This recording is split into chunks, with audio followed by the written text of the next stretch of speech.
Good afternoon. I'm Meg Stanley. I'm the Executive Director at Wholespire, and we're really excited to welcome you to Wisdom Wednesday with Wholespire. Participating in Wisdom Wednesday webinars is an opportunity for you to learn from leading experts on topics related to healthy eating, active living, communications, advocacy, and more. We would love to know more about our audience today, so as the slide on the screen says, please take a moment to introduce yourself in the chat. But before we begin, need to go over a couple of housekeeping items. This webinar will be recorded and made available on the Wholespire website in our on-demand library. And we would like for you to utilize the Q&A and or the chat box for features to communicate throughout the webinar, and that we do have some time for Q&A at the end from our presenter if your questions are not answered during the middle of the presentation. Today's webinar, Navigating the Fine Line, Balancing Advocacy and Lobbying for Effective Impact, will be exploring the art of structuring advocacy efforts strategically within the boundaries of non-lobbying expenses. I'm joined today by Alan Madison, and Alan is a lawyer that we've worked with for several years, and he represents nonprofit organizations on lobbying and campaign finance laws, corporate issues, and tax and employment law. He specializes in helping organizations understand the line between educational and lobbying activities. This way, we can really play strategic advocacy, planned strategic advocacy campaigns that stretch non-lobbying grant funds to have the biggest bang for the buck. Before becoming a lawyer, Alan worked in political communications. He was the Sierra Club's National Media Relations Director and served in communications roles on political campaigns and in the U.S. Senate. That experience helps him understand the challenges nonprofit leaders face. And we welcome Alan and appreciate the partnership that we have with him and look forward to what he has to share with us today, and a lot of good information. Oh, thank you, Meg. Appreciate it, and always love working together to get as much as we can done in terms of keeping kids healthy, keeping families healthy in South Carolina.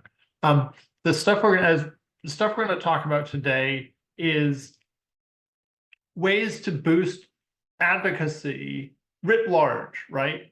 Various people on this call come from different types of organizations, whether they're nonprofits, whether they're 501c3s or 501c4 nonprofits. Some people are coming from government agencies, some are coming from the for-profit sector. Everyone has a role to play, and what I talk about is the policy change ecosystem. And so we'll talk about understanding wherever you're coming from, whatever kind of organization you're at, how can we do advocacy to achieve our shared goals? And how do we get our toes right up to the line? We don't want to cross over the line, but if we don't know where that line is, we're not going to get our toes anywhere close to it. And so it's really important that we understand, where's that line so that we can feel comfortable getting our toes up to it. If you don't know where that line is, people sort of tend to overestimate and they hold back too much, right? And that's kind of a surprise for people sometimes when they think that they're being overly cautious. But there's just as much danger to being overly cautious as there is to being, incautious. Because if you're being overly cautious, funders are giving you money and you're not spending that money the way that they want you to. They want you to spend the money to the full extent that you're allowed to. So we're going to talk about planning strategically, not to get outside your comfort zone, but to expand your comfort zone, to really understand what we can do in that advocacy realm. And then we'll talk about it in terms of real world situations. The context here, a lot of the folks on the call are at 501c3 organizations, mostly at what are called public charity C3s. And there's two types of 501c3s. Public charities are organizations like Wholespire or the American Red Cross. They get money from a whole lot of different sources, different funders, and they're allowed to do lobbying. Sometimes there's a misimpression that C3 public charities aren't allowed to do lobbying. They're absolutely allowed to do lobbying, but there's a a limit on how much they can spend. The other types of 501c3s are private foundations, like the Bill and Melinda Gates Foundation, which has money just from a limited number of sources, from Bill and Melinda Gates and their buddy Warren Buffett kicking in money. And because private foundations have a limited number of sources of funding, the IRS puts more restrictions on them. One of those is that private foundations can't directly pay for lobbying. And so as a result, a lot of your grants that you receive from private foundations will say that you can't use that money for lobbying. And so what I want people to think about strategically here is, if the grant says that you can't use the money for lobbying, that means there's a huge panoply of non-lobbying advocacy that you can do with that money. And this is the most important thing, foundations want you to do that non-lobbying advocacy with their grant funds. They want you to get your toes up to the line and to explore and advocate as much as possible using non-lobbying funds. And you can use non-lobbying funds to advance legislation. And that's what we're going to talk about the most today, is how can we strategically use those non-lobbying funds to push legislation forward to keep South Carolina families healthy. The important thing to think about today is what we're talking about are the rules that apply under the IRS for nonprofit organizations, and specifically what's called the Section 501H rules. We're not going to dive into what that means, but I'll send out an email afterwards. When we share these slides, I'll send out a short email so that your organization can be doing as much advocacy as possible and treating it as non-lobbying work. The key thing to understand here is that South Carolina and every state for that matter has its own set of lobbying definitions of what is lobbying.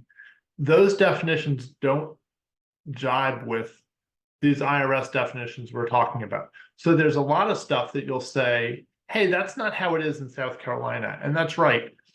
South Carolina has its own specific definitions of lobbying, and they don't align with the IRS definitions. So there's a bunch of stuff in South Carolina that you'll say, hey, that's lobbying under the South Carolina law, and it's not lobbying under the IRS rules, and vice versa. There's a bunch of stuff that the IRS treats as lobbying that's not lobbying under the South Carolina rules. And we just have to sort of get our heads around that cognitive dissonance.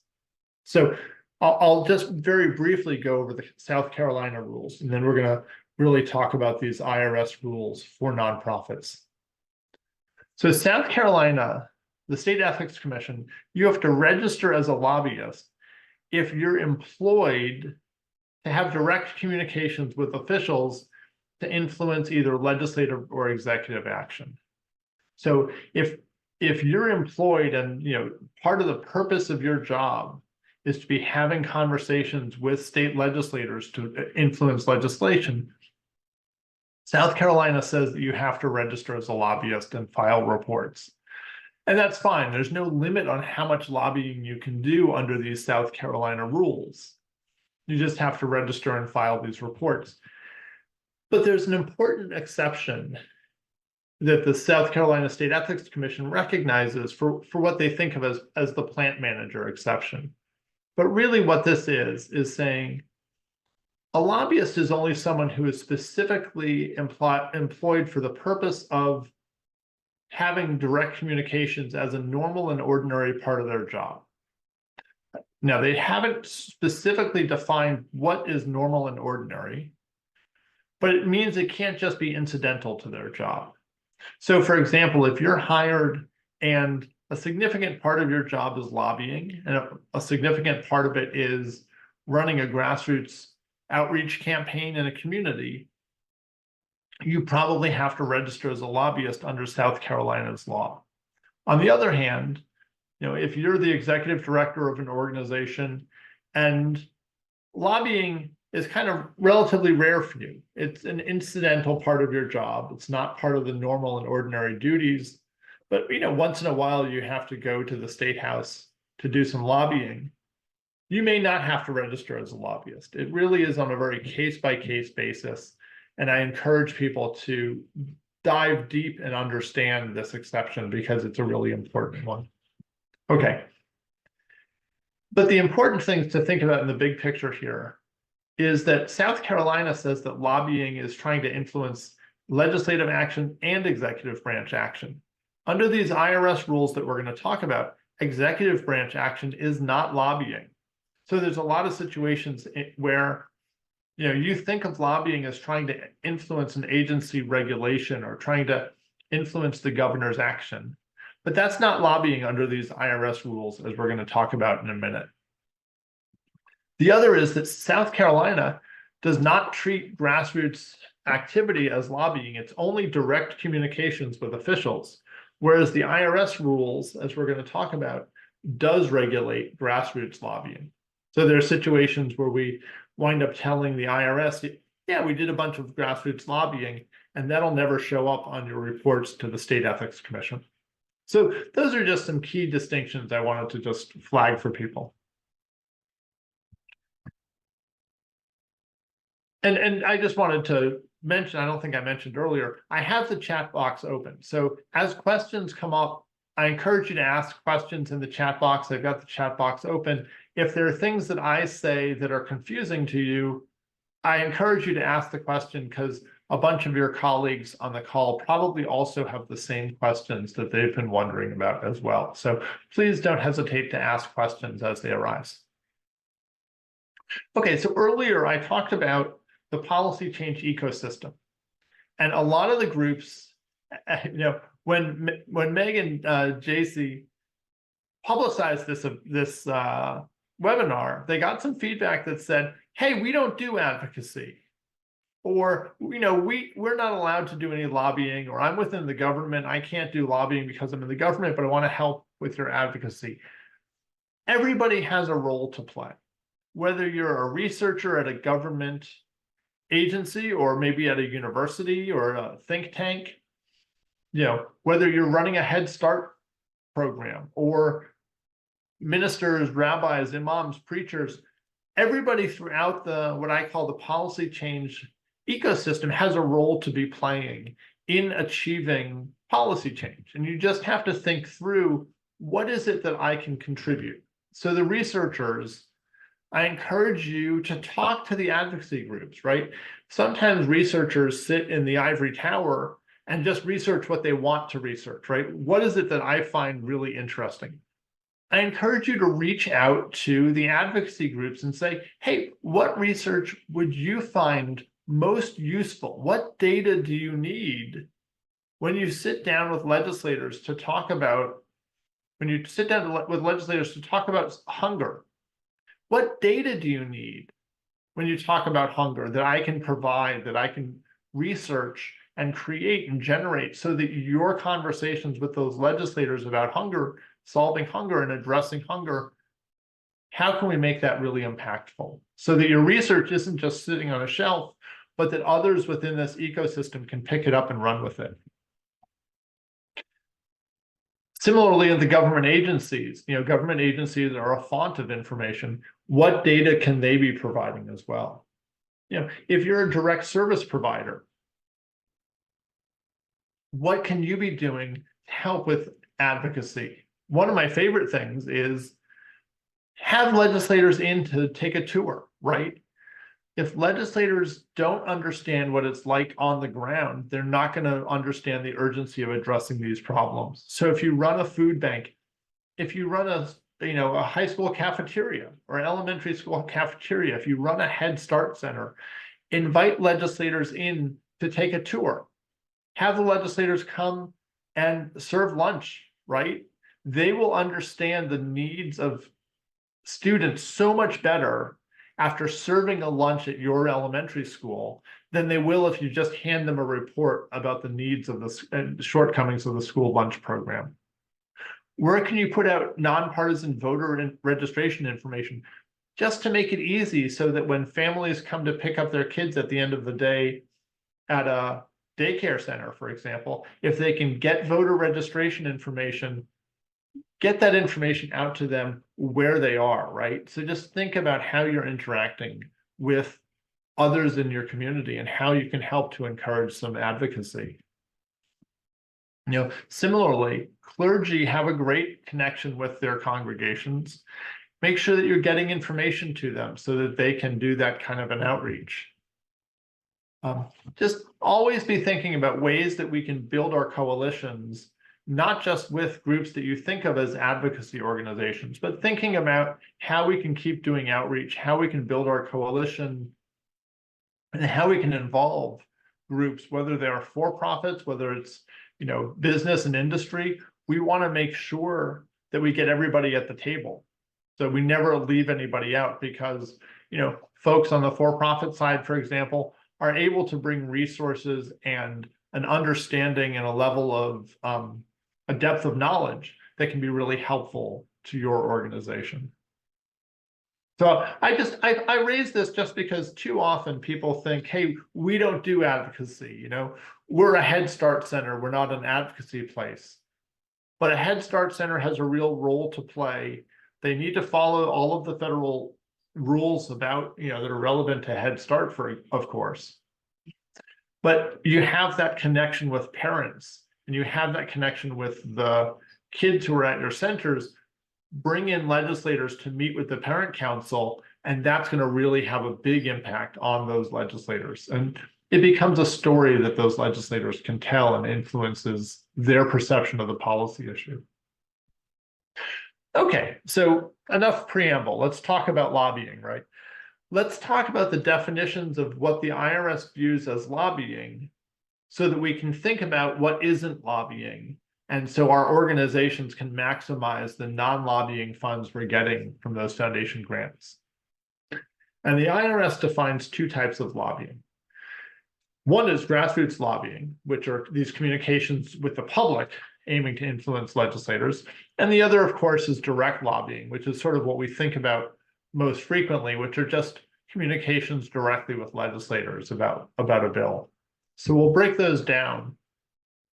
And I'm going to share, I'll send it around after the presentation. I'll share a cheat sheet with all these definitions, so you guys don't have to take notes, but we'll send around these definitions and the slides. So in order for a communication to be direct lobbying, it has to have three elements. It's got to be a communication directly with a legislator or staff member about specific legislation, and it has to reflect the organization's view on that legislation. Which means, of course, if we eliminate any one of these prongs, it's just not lobbying. So, of course, that means that the communication with a legislator or staff member, if it's not about legislation, is not lobbying. So you don't have to worry about that under the IRS rules. So the first is the communications we're talking about are really only ones that are direct communications with a legislator or staffer. An email, a phone call, a meeting with them, of course. I think about a client of mine bought a billboard outside of a state senator's district office that said, "Senator Fernandez, vote yes on SB 26 to keep kids healthy." And they bought that billboard. It's not direct lobbying. They know that Senator Fernandez and her staff are going to see that billboard every time they walk out of their office. But because it's a public communication, it's not just accessible to Senator Fernandez and her staff. It wasn't direct lobbying. We can think about it when we talk about grassroots lobbying. But that billboard was really effective because we knew Senator Fernandez and her staff would see it every time they walked in and out of the district office. And it raised the issue to more prominence in the community, but totally non-lobbying. From a direct lobbying perspective, we're really only talking about direct communications with legislators and staff. So it's communication with a legislator or staff on a specific piece of legislation. And so obviously that's bills that have been introduced. Like, everyone can get that through their heads. It also includes ballot measures, because under the IRS's view, a ballot measure is legislation that the community, that the voters are going to adopt for their jurisdiction. So it's kind of like an ancient Greek direct democracy, where everyone is voting on a bill through a ballot measure. And it also includes what I've got here in red, which are specific legislative proposals that haven't been introduced yet. And that's the gray area that that always trips people up. And so basically the IRS has said, well, if we only defined lobbying as bills that have been introduced, then all of these advocacy organizations would line up all the votes before they introduce any bills, and nothing they ever do would be lobbying. So they said to prevent that circumvention that way, they said if you're talking with a legislator with enough specificity that they know what you want them to introduce, that's also lobbying. So if you're talking just generally about a policy issue, that's not lobbying because there's not enough specificity. They don't know what you want to introduce. But if you talk with enough specificity that then they know what you want them to introduce, that's lobbying. So let me give an example. If you talk to legislators and say, we need to raise South Carolina's minimum wage because we want to make sure people earn enough money to put food on their table and a roof over their head. That's not lobbying because the legislator doesn't, it's a communication with the legislator, but it's not on specific legislation because there's not enough specificity for them to know what to introduce. On the other hand, if we talk to that legislator and say, hey, we need to raise South Carolina's minimum wage to $15 an hour and eliminate the discrepancy for tipped workers by 2027.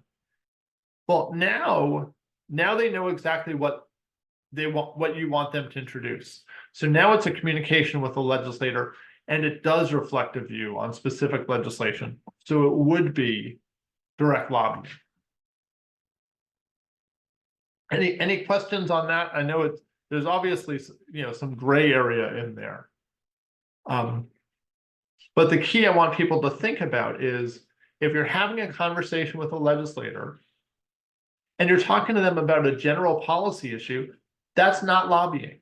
Or you're talking to a legislator about a regulatory action, right? So let's say you're talking to the Senate, the chair of the Health Committee about a regulation that the Department of Health is promulgating on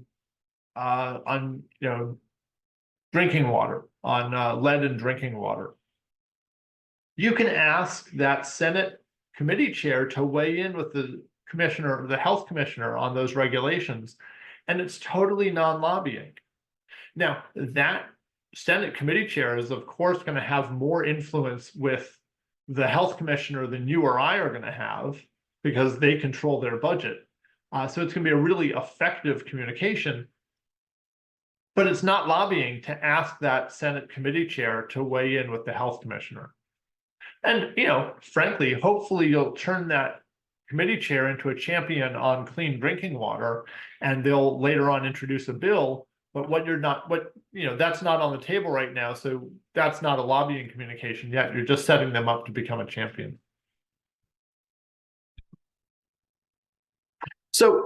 So here I have on the screen, I've got an example from the Massachusetts Food Systems Alliance.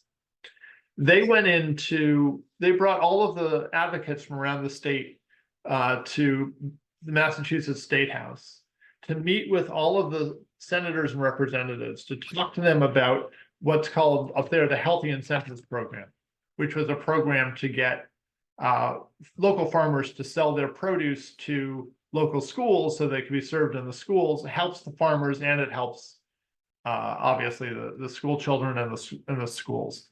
So they had these advocates come up, talk to the state senators and say, hey, this is the data from your district. Here's how many farmers are benefiting from the Healthy Incentives Program by selling their produce, and here's how many students are fed every day in your district from this program. Let's vote in the chat box. Do you think this is direct lobbying or is this non-lobbying? What do people think? Would this communication, they've got to pay for the buses to bring the volunteers to Beacon Hill. They've got to pay for a lot of staff time to organize this advocacy day to get these advocates in touch with the legislators. They've got to set up all these meetings. What do you guys think? Lobbying or non-lobbying for this? There's no bill attached. That's exactly right, Nikki. And as Richard says, they're not making a specific ask about a bill. So it's a communication with a legislator. You're both exactly right. Thank you for responding there. You're both exactly right. It's a communication with a legislator, but it's not about specific legislation. It's not about specific legislation. It's about a bill that passed last year. So it's now a law. And they weren't saying, hey, in this year's budget, we need more funding for this program. So it was just educating, as Meg says, educating about the program, not about legislation. And they had to do some training with these activists to say, hey, we're not talking about this year's budget request. We're just talking about how successful the program is. This event happened in March. In May, there was an appropriations fight about this bill, about this program, and they did ask for more funding at that later time in May. But it was a lot easier to win over these legislators because they remembered what they learned in March in these non-lobbying communications of how important healthy incentives was to their communities. So the lobbyists were able to go in and much more easily win additional funding for it. And there's one point. Go ahead, Meg. Why don't you hop in here? It looks like you wanted to say something.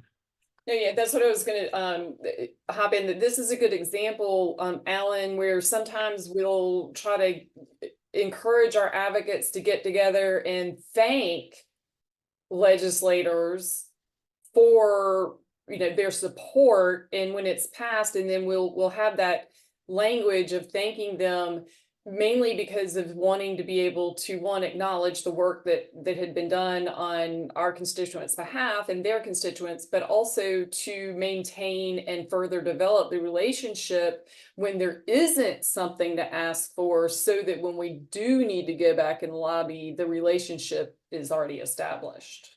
That's exactly, yeah, that's a perfect example, Meg.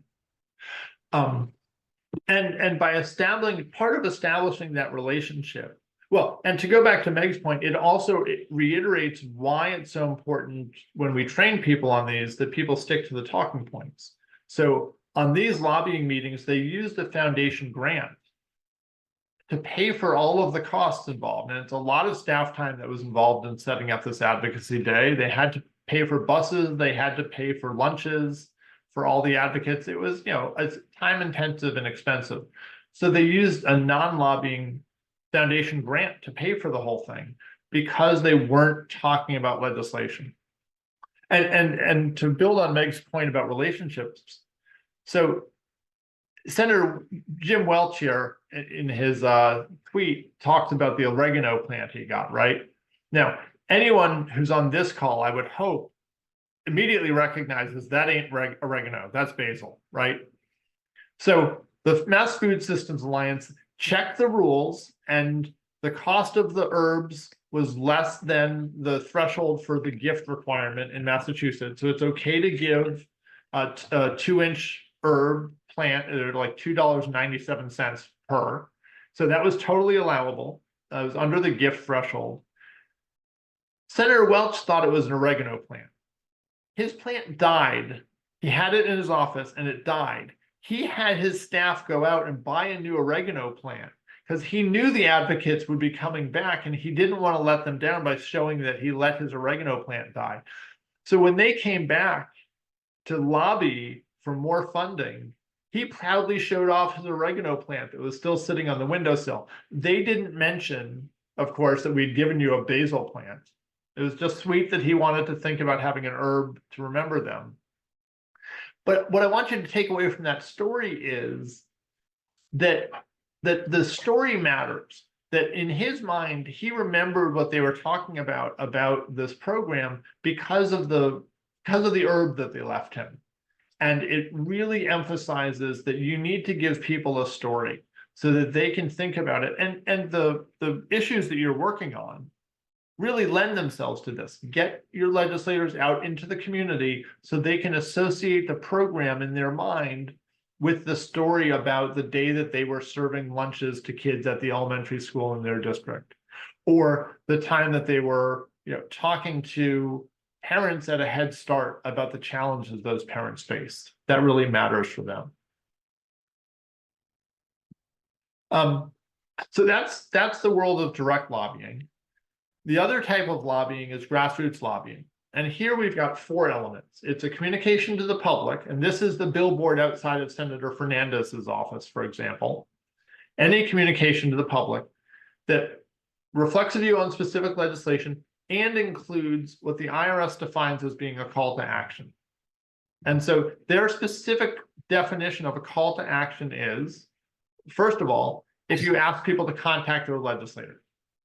Now, we could circumvent this 6 ways to Sunday if that's all it was. So they also say it's some other things that would give people enough of a nudge to want to contact that legislator.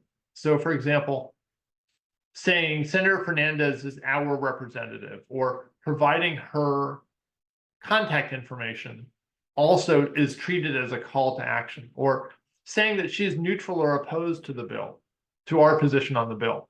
Because if we said that she supports our position on the bill, you'd be like, hey, that's great, but I'm busy. I don't need to call her about anything. I'm so glad she's going to do the right thing. But if that billboard says Senator Fernandez is on the fence, well, now you might take time out of your day to actually make a call to try to contact the legislator about that issue. But what I want you to think about in terms of grassroots lobbying is that if we simply leave off that call to action, if we have a communication to the public that reflects a view on legislation, if we leave off what the IRS defines as being a call to action, it's simply not lobbying, right? So if we have that billboard says, you know, we need to pass SB 26 to keep kids healthy, that's not lobbying if we don't have a call to action as defined by the IRS.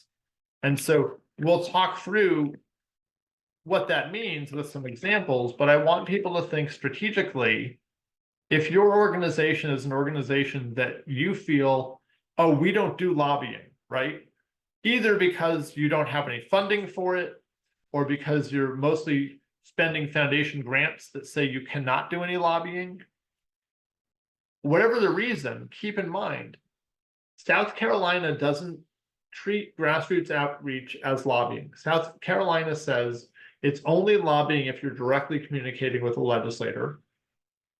And the IRS says any communication to the public about legislation is grassroots lobbying only if you have a call to action on it. And so if we leave that call to action off, we can strategically create campaign plans that will be non-lobbying under South Carolina law and under the IRS rules. And they're still going to be hugely powerful to motivate people in the public. And it syncs up really well with what the other folks in your policy change ecosystem are doing. So that's what I really want people to focus on, is that that distinction of leaving off, when to leave off the call to action. In some cases, the call to action can be really valuable because people actually will take action. Whereas in other cases, you can put a call to action on and you're only going to generate like 3 calls to legislators, and you've wasted a bunch of lobbying dollars on something that's not going to generate real calls. Megan? Alan, for instance, when Wholespire will send out a call to action to advocates, several of whom are on this call, if we have met this criteria, we are reporting it appropriately, because we as an organization have made that call to action. But when our individual advocates act on that call for action, they are not needing to worry about the reporting requirements. Making that. So when the only situations where the advocates would need to do any reporting is if they work at a nonprofit and they're spending staff time reaching out to the legislators themselves, or if they work at a nonprofit and they're then blasting your email out to their list, but again, Wholespire then has spent 45 minutes or an hour writing this call to action, and the person at that other organization is spending 4 minutes writing, going into constant contact, figuring out what list they want to do, and forwarding your message out to them. So there's very little cost in that scenario for them to even bother recording. So it may be that they record it, once in a while to, like, to make sure that they're reflecting it. But you've saved them a lot of money if they're simply blasting out something that you've already prepared. And especially if it might be 4 minutes, that's actually their lunch time. That's not their organization's time. Sure.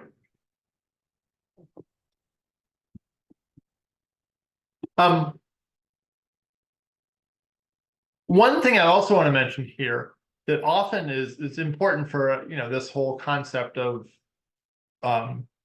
saving as much money as you can and using non-lobbying grant funds, is that the IRS very clearly says that if you have a communication that's non-lobbying, it can later on, you distribute it broadly to the public as educational activity. You can later on use it for lobbying, and that doesn't turn the underlying cost into a lobbying expense. So, for example, another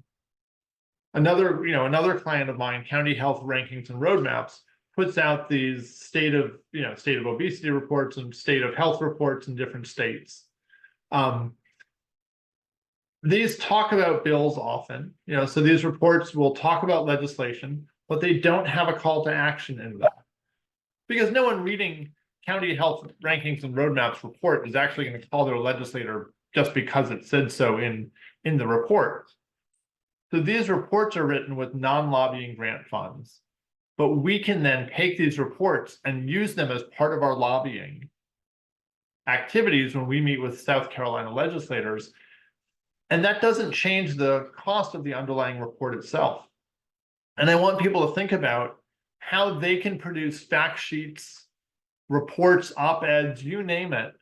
If you leave off the call to action, then others within your whole coalition can use those fact sheets and reports for their own lobby day. And it doesn't change the fact that you spent non-lobbying dollars for it. And even within your own organization, if you have a fact sheet about a bill, distribute that fact sheet about the bill broadly to clergy, to journalists who are covering the issue, to podcasters who might want to have you on their podcast to talk about this issue. Get it out to coalition allied organizations, get it out to for-profit companies that also work on this issue that are impacted. Get the materials out as broadly as possible.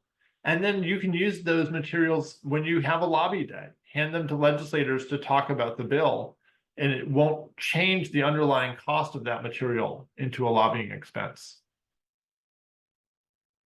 Just think about strategically, when is that call to action really going to generate calls, and only use that call to action when it's going to generate calls. And the last I wanted to mention, of course, is that there's an important exception for when you're providing testimony. There's a testimony exception under South Carolina law and under the IRS rules. And under the IRS rules, if you get a letter from the committee asking you to testify, and it has to be in advance, it can't just be like a get out of jail free letter afterwards. But if the committee chair sends you a letter asking you to testify, you can then, all of the time you spend writing and researching your testimony, traveling to Columbia, all of it counts as non-lobbying activity that you can pay for with a foundation grant as non-lobbying activity. The key is the letter needs to be from the committee chair on behalf of the whole committee. It can't just be some crazy backbencher who supports your idea. It needs to be on behalf of the whole committee. But even if the committee is held by someone who's hostile to your issue, they'll generally send one of these if one of their colleagues asks for it. Because just out of professional courtesy, they know that they want to keep the colleague in good graces. It doesn't cost them anything to send one of these letters. And so if you have an opportunity to testify, this can be a really important and useful way to testify about a bill. So it's a communication with a legislator about a bill, reflecting a view on that bill. But again, it's non-lobbying because you use this exception. You just have to make the information available to everybody on the panel. It can't just be you and the committee chair writing a bill together. So I have a couple of examples, but I'm curious what questions folks have at this point, if any. Please do put those questions in the chat box if you have them. So the first example, I'm curious to know how people would analyze this, and go ahead and put it in the chat box. So here we have the Food Trust in Camden, New Jersey, put together this site visit where these two state senators are meeting with Mr. Fayers, who owns Fayers Market, and they're talking about the Healthy Corner Store program, the pilot program that was funded by the state, where they helped to buy refrigerated cabinets for corner stores so they can sell more produce and more dairy products and less processed food. You guys think this is lobbying or non-lobbying? Is it direct lobbying or grassroots lobbying, or what other information would you guys need to know in order to assess whether this is a lobbying activity or not?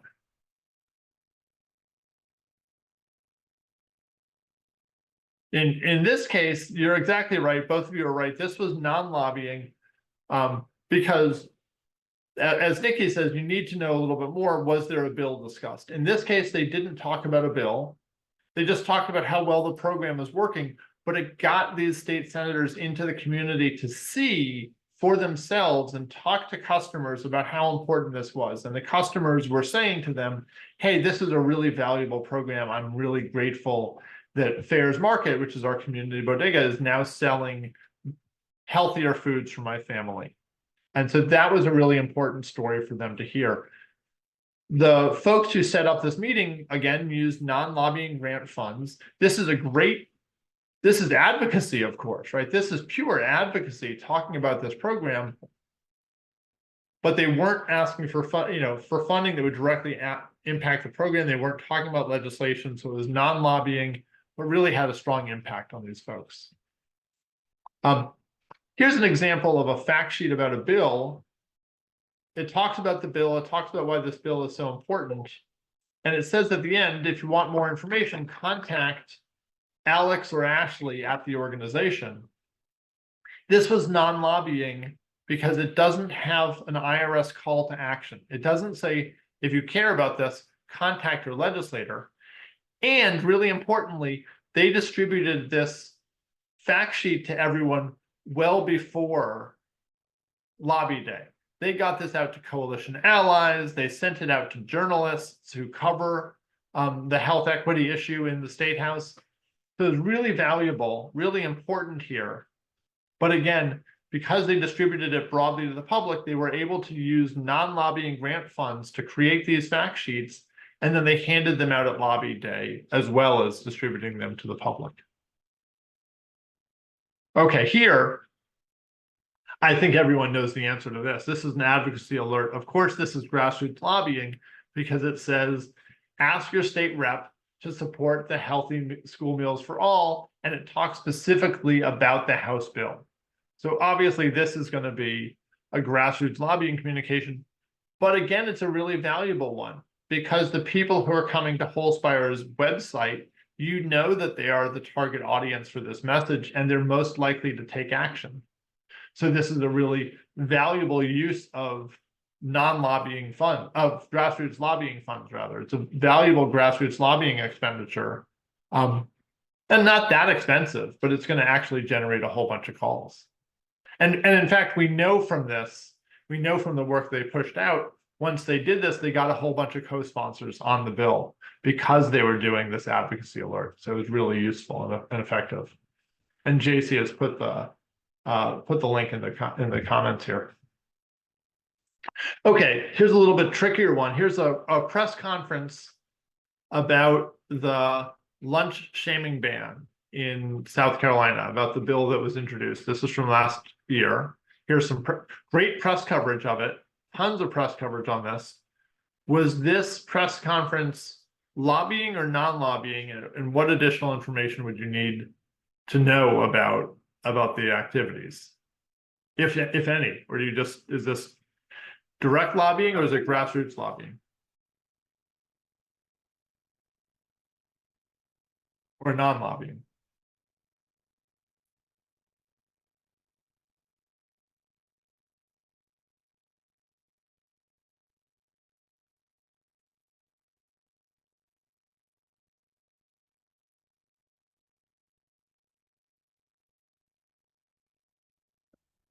No one seems to be jumping on this one. It's a little trickier. So we've got a legislator. We've got, we've got nonprofit staff talking to legislators about a bill. They're both talking at this press conference to the public, of course, but there's also communications with a legislator, and it's about a bill. So it does get treated as direct lobbying for the organization.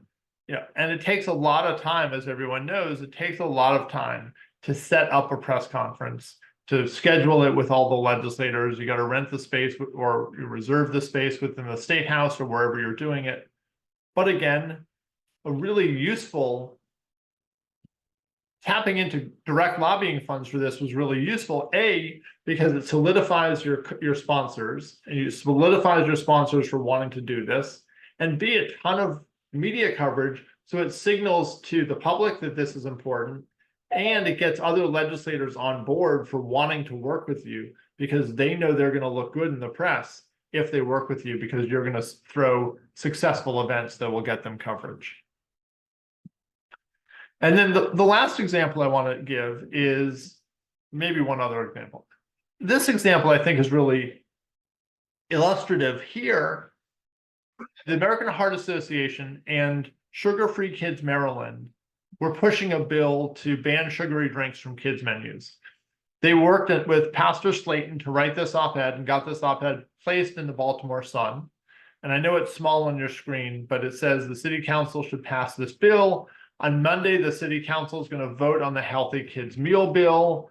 The city council has an opportunity to make an important role in supporting parents to help have a healthy start for Baltimore's children. Legislation is good policy. Passing this bill will make a tangible difference in our kids' futures. What do you guys think? Is this lobbying or non-lobbying? And if it's lobbying, is it direct or grassroots lobbying? Go ahead. All right, so that's great. We've got all three bases covered here. Brandy thinks it's grassroots lobbying. Nikki thinks it's direct because of the bolded wording. Richard thinks it's not lobbying because it's floating an idea, not a specific bill. No, it's very clearly saying there's a very specific bill. The Healthy Kids Meal Bill was a specific bill that had been introduced to the city council, and it was going to get voted on the next day. The next day. It was a Monday that it was going to be voted on. So it very specifically talked about a bill. However, there's no call to action in this op-ed. It never says call your city council member, because we know nobody who reads the Baltimore Sun is going to call their city council member simply because the last sentence said, if you care about this issue, call your city council member at 410-555-121. That's not going to generate any calls at all. But my background is in communications, and I know it takes a heck of a lot of staff time to write and research an op-ed. You got to work with Pastor Slayton to get it in his voice and get him comfortable with it. Got to work with the Baltimore Sun editorial board to get this thing placed. So you want to use non-lobbying dollars because it's so expensive to write this op-ed.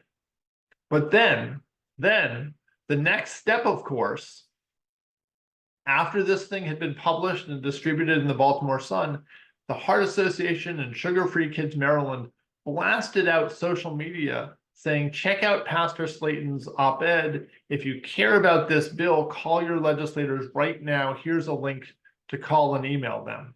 They got that out. They had all of their coalition allies also primed with social media to blast out as soon as the Baltimore Sun published this. And they sent it to all of their email lists, which, are people who self-selected because they care about this issue. And so the op-ed itself raised the issue in the public's eye, and then those emails blasted out generated a lot of actual calls. And they generated those calls because they had built a self-selected list that they already had primed and ready to go.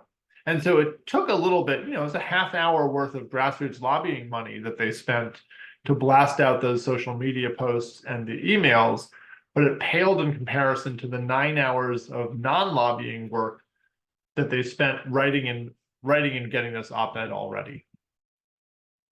And the last example I'll give here is this Instagram post by Wholespire asking people to become an advocate, totally non-lobbying, to build your grassroots supporter list. Nothing here says contact your legislators. It says become a passionate advocate for impactful legislative decisions. Your voice matters. Join our list to become an advocate for a brighter future. But it's a communication to the public, but it doesn't refer to specific legislation. So it's non-lobbying. But of course, they build their list. And then when they start having op-eds and other times when they need to activate people, they've got their list already built. So they can tap right into that list and then energize those self-selected people who they know are actually going to contact those legislators who are going to make those calls and make those emails to their legislators. So I'll stop there. I'm curious to know what additional questions people have, or other elements that people are wondering about.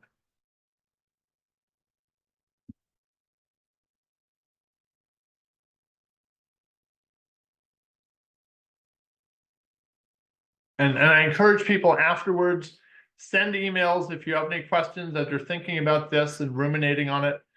Hit JC or Meg with any questions that you have, and they'll funnel those to me, and we'll get all the answers out to everybody who's joining today.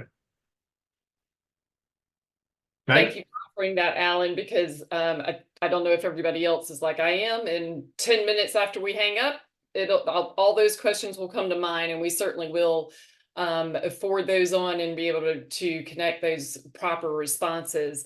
Want to really thank Alan for joining us today, and also remind those of you in our audience to register for next month's Wisdom Wednesday webinar, Unlocking Potential, the Key to Successful Cross-Organizational Collaboration. And when survey will pop up on the screen, we'd really like to hear from you about the webinar today, and we will appreciate your feedback. I believe that JC has been able to drop in the chat link to our events and to be able to register for next month's webinar. And I believe as soon as I am quiet, there will be a survey pop up. But before that, I do want to answer in the Q&A. Do they really listen to individuals, or do we have to be a lobbyist? Alan, do you want to answer, or do you want me to answer? Oh, yeah. They absolutely listen to individuals because they know that individuals, if you're an individual who cares enough to reach out to them, they assume that there are a few hundred people who care about this issue, but not enough to reach out to them. So they view every contact that a legislator gets, they assume that there are a few hundred people who are just too busy or didn't look up their email address who also care about that. So your voice is amplified when an individual reaches out to a legislator. And they also know that you have networks, and that if they respond to you, you're going to get that word out to your networks that you heard back from them. And also they assume that if you care enough to ask the question, they're probably also going to care enough to follow up to watch what they do, right? So it's absolutely a key issue for individuals to reach out to legislators. And I'll even add to that, Alan, that we really encourage, especially anytime that we have advocates visiting at the State House with us, or if you're contacting them, asking them for a meeting, to be sure to say if you are their constituent, they want to hear from you. Absolutely. Say that you're their constituent. And I'll go one step further also, Meg, is what I really encourage people to do is talk to their legislators out of session also about your issues, because they're super busy while they're in session. But when they're out of session, they have a lot of time and they really want to connect with community. So invite them out of session. You could have a meeting at their district office, but even better would be to meet with them at your office, at your whatever kind of organization you work at. Have them come and spend an afternoon or just an hour or a lunch break. Have them come into your, whatever whatever organization it is. They want to get connected with the community. So think about ways outside of the craziness of legislative session when you can educate them about what's really going on in the community. And I just love having them serve school lunches. I think that's a really good thing that I always encourage folks to do. But you might not be in elementary school. Think about what's the variation on serving school lunches, or the variation on having them do stream water quality testing, right? Whatever it is, get them to feel viscerally your issue. I am putting in the chat that also our advocacy part 1 from 2 months ago actually talked about relationship building and had some good pointers. Excellent, excellent. Okay. Well, thank you all for all of your questions and the conversation today. And thank you, Alan, for joining us. And we look forward to, as Alan had mentioned, we will be sending out the slides and also a link to this recording, and appreciate everyone for joining us today for Wisdom Wednesday webinar. Terrific. Good talking to all of you. Thank you for having me, Meg.